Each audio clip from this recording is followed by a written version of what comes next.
Have you ever wondered why your house is always messy, no matter how much you clean? Why every time you start tidying up, you quickly get exhausted and give up?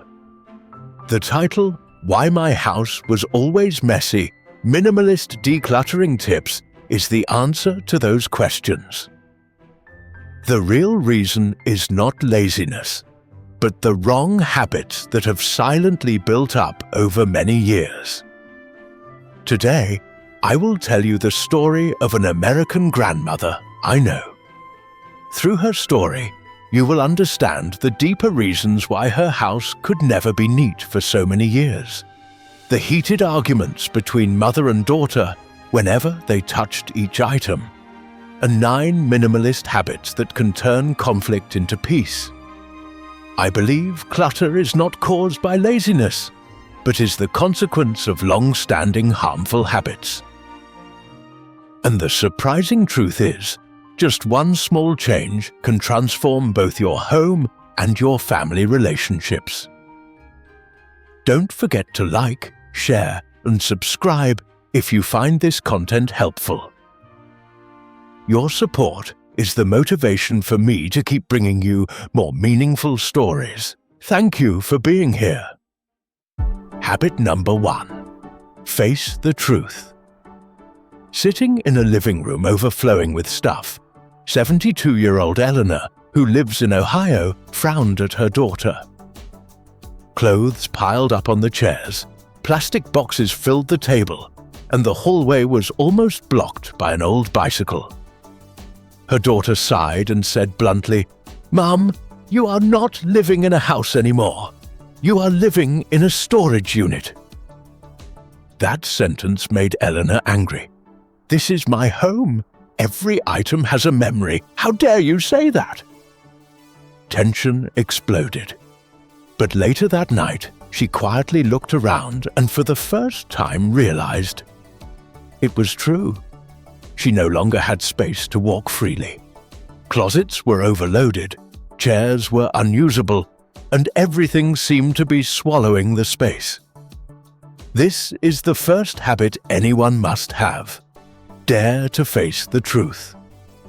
A cluttered house is not just untidy. It affects safety, health, and even family relationships. Admitting the truth is not easy because it touches pride and the feeling of failure. But if you don't dare to look, you will remain stuck in arguments and never start. Just like Eleanor, the moment she admitted her home was no longer a home but a storage unit was the moment the journey of change truly began. And that was the key to unlocking the next 8 habits. Habit number 2. Start with large, low-value items. The next morning, Eleanor's daughter walked into the living room and pointed directly at the torn sofa with springs sticking out, then at the treadmill that had been collecting dust for years. "Mum, these things take up most of the space. No one uses them. Keeping them just makes the house more cramped." Eleanor snapped. "That chair was where your father used to sit, and I bought that treadmill to stay healthy. How dare you say to throw them out?" The argument flared, their voices rising, seemingly impossible to reconcile. But when the grandson came in and saw his grandmother slump into the old chair, her back aching, he burst into tears. "I'm scared Grandma will fall." That sentence cut through the argument like a knife. Eleanor froze, then realized keeping the old chair would not bring her husband back, and holding on to the broken treadmill would not make her healthy. So she agreed to let go of one big item first. When the sofa was taken out of the room, space suddenly opened up, light poured in, and the air felt lighter. For the first time, Eleanor saw that letting go of one large item could bring comfort and safety to the family. This is the second habit. Start with bulky, low-value items. When you tackle big things first, you reclaim space quickly and gain motivation to continue. More importantly, it also eases family tension, because everyone can immediately see the results and agree together. From one difficult decision, Eleanor took the real first step in this dramatic decluttering journey. Habit number 3. Don't let small items drain you. After removing the old sofa and the treadmill, the living room became brighter. But when Eleanor opened the wardrobe, an avalanche of small items tumbled out, nearly suffocating her. Old sweaters from the 1980s, piles of plastic bags, lidless plastic jars, and yellowed papers scattered all over the floor. She covered her face and cried, "I don't know where to start. Everywhere I look, there's stuff. The more I look, the more tired I feel." Her daughter sat down, held her hand, and said, "Mum, there is a simple rule. Anything you haven't used in 1 year, let it go." Eleanor shook her head. "But some things I still think I might need. Maybe one day." Her daughter gently replied, "If you haven't touched it in a year, then you won't in the next year either. Keeping it only makes you more tired. Letting go is what makes you breathe easier." After some struggle, Eleanor agreed to try with one small bag. As each sweater and little trinket was given away, she felt the burden lifting off her shoulders. The closet closed with a rare space inside, and for the first time in many years, she didn't feel suffocated when opening it. This is the third habit. Don't let small items wear you down. They are the silent thieves of your energy. The reason your house never feels tidy, no matter how many times you clean. Just like Eleanor, only when you are ready to release the small things will you truly have room for peace in your own home. Habit number 4. Safety is more important than memories. One evening, as Eleanor hurried down the hallway to get her medicine, her foot caught on an old extension cord stretching from the living room to the kitchen. She stumbled, nearly falling, and only managed to catch herself by grabbing the wall. The noise startled her daughter, who rushed over, her heart tightening. "Mom, what if you had fallen just now?" "Is it worth keeping this broken cord?" Eleanor held her breath and tried to justify. "This is the cord connected to the lamp your father once fixed. It would be such a waste to throw it away." But her daughter could no longer hold back, her voice rising with worry. "Do you want to keep this memory, or do you want to keep yourself and the family safe?" The whole house fell silent. Eleanor looked down at her trembling hand, gripping the cord, and for the first time realized the truth. Memories can stay in the heart, but one fall could take everything away. The next morning, she herself removed the tangled cords, folded away slippery rugs, and cleared the stack of teetering boxes in the corner. Each step not only made the home safer, but also lifted a burden from her heart. This is the fourth habit. Always prioritize safety over memories. A safe home is the foundation for health, for a peaceful old age, and for the peace of mind of children and grandchildren. Keep memories in your heart, not hazards under your feet. Habit number 5. Count the cost of useless items. One afternoon, her daughter sat down at the kitchen table with the electric bill in her hand. She showed her mother that the giant old refrigerator in the house was eating up nearly $200 a year. Eleanor was shocked. "How could it be that much? I only keep a few cartons of milk and some fruit in it." Her daughter sighed. "That's the problem, Mom. we're paying money to run an old broken refrigerator that you no longer even need. Eleanor froze. All her life, she had held on to things thinking it saved money. But now she saw clearly that many items were silently draining her money and energy. The desk lamp that wasted electricity, the noisy old heater, the massage chair that no one used but still required maintenance. All of them added up into a heavy burden. In that moment, she suddenly understood. Keeping useless items doesn't just take up space, it takes money and peace of mind in old age. For the first time, she agreed to make a list with her daughter of all the money-eating items she no longer used. When the old refrigerator was taken away, the next month's bill dropped significantly, making her laugh in surprise. This is the fifth habit.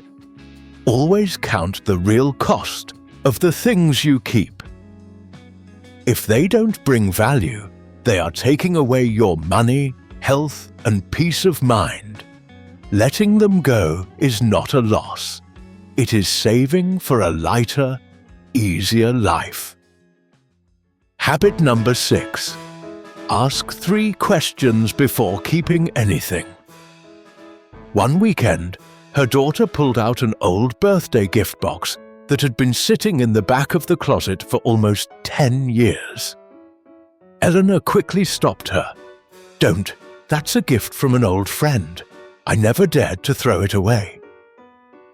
Her daughter looked into her eyes and gently said, "Mom, just ask yourself 3 questions. Do you actually use it? Do you actually like it? And is it actually worth keeping?" Eleanor fell silent, her hand trembling, on the gift still wrapped in paper. She realized she had never opened it, never thought of using it. The only reason she held on was fear of feeling guilty for letting it go. After a long pause, she nodded softly, tears rolling down her face. "No, I don't use it. I don't like it. Keeping it only makes me heavy inside." And for the first time, she placed it in the giveaway box. A wave of sadness mixed with relief washed over her. Other items soon followed the 3 questions test. The dress she hadn't worn in 15 years, the chipped dishes stored since her children were small, the stack of old newspapers gathering dust. That simple set of questions was like a key unlocking her way out of years of inner struggle. This is the 6th habit. Before keeping anything, ask yourself 3 questions. If the answer is not clearly yes, let it go. Releasing with reason helps the heart stop aching, and the home slowly returns to order and peace. Habit number 7. Start small. Don't burn out. One morning, looking around at the mess still in the house, Eleanor sighed. "I can't clean all of this, it's too much." Her daughter smiled, pulled up a chair and said, "Mum, you don't have to clean the whole house in one day. Just 10 minutes in one small corner with 3 boxes. Keep, toss, donate. I'll do it with you." Hesitant, she agreed to start with one kitchen drawer jammed shut for years. The timer rang and they began. Rusty spoons, lonely lids went into the toss box. A few useful items were kept and extras were donated. In just 10 minutes, the drawer was empty, clean, and when it closed with a crisp click, Eleanor laughed in disbelief. "I can't believe this drawer is neat after all these years." That little success made her feel less powerless. No need for superhuman strength, no need to endure hours of exhaustion. Just 10 minutes in one small space was enough to create motivation. This is the 7th habit. Start small so you don't burn out. Each drawer, each little corner completed, is like a victory, and these small victories add up to a big turning point. Just like Eleanor, you will realize decluttering is not an impossible battle, but a series of small steps you can take today. Habit number 8. Notice the change after each small step. When the hallway was cleared, the afternoon light poured in, and Eleanor tried walking from the front door to the kitchen without dodging obstacles. She stopped, turned to her daughter, her voice choked. "It's been so long since I could walk through my house without fear of falling." Her daughter smiled and gently replied, "See, Mum, I don't want to take anything from you. I just want you safe and comfortable." Tears filled Eleanor's eyes. For years, she thought her daughter only wanted to force her to throw away memories, but now she realized it all came from love. The kitchen felt airy, the living room brighter, and laughter returned at mealtimes. She no longer felt suffocated opening the closets, but instead calm and light. This is the 8th habit. Pause to notice and appreciate the change after each small corner. When you recognize results, no matter how small, you gain motivation to continue. Just like Eleanor, that moment of feeling the difference helped her stop fearing, stop resisting, and start believing decluttering could truly bring peace to both old age and family bonds. Habit number 9. Choose one clear place to begin. After many days of arguing and then slowly trying to declutter together, Eleanor sat quietly in the kitchen, her eyes scanning the space. In front of her, the dining table had long been buried under bills, spice jars, and random bags. Her daughter softly said, "Mum, if you were to choose just one spot to start again, I think the kitchen table is the most important." Eleanor hesitated, then nodded. Together they began clearing it. Plastic bags were folded, expired spices tossed, and piles of papers sorted. In just half an hour, the clean, clear table appeared, ready for a meal. When her grandson walked in, he shouted with joy, "Grandma, the table is clean! We can eat here again!" A smile spread across Eleanor's face, one of relief and pride. This is the 9th habit. Choose one clear place to start. It doesn't need to be something big, just one specific spot, a drawer, a stair, or a table where you can see results right away. For Eleanor, the kitchen table was not just a place for food, but the place where change began for the entire house. From one corner, she regained a sense of control and peace she thought was lost. Looking back on the journey. After weeks of tension, arguments, and step-by-step letting go, Eleanor's house finally changed. No more narrow hallways filled with danger, no more useless refrigerator draining money, no more drawers crammed with unused things.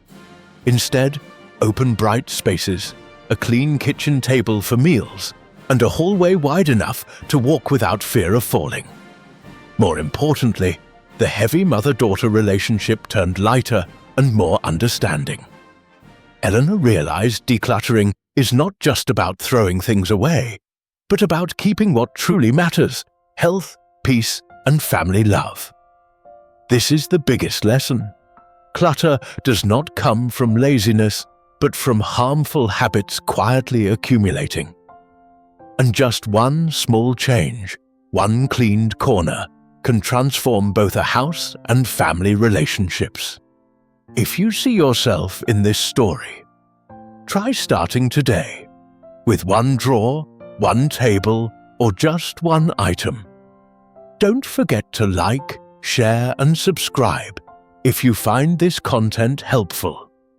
Your support is the motivation for me, Frankel, to keep bringing more meaningful stories. Thank you for staying until the very end.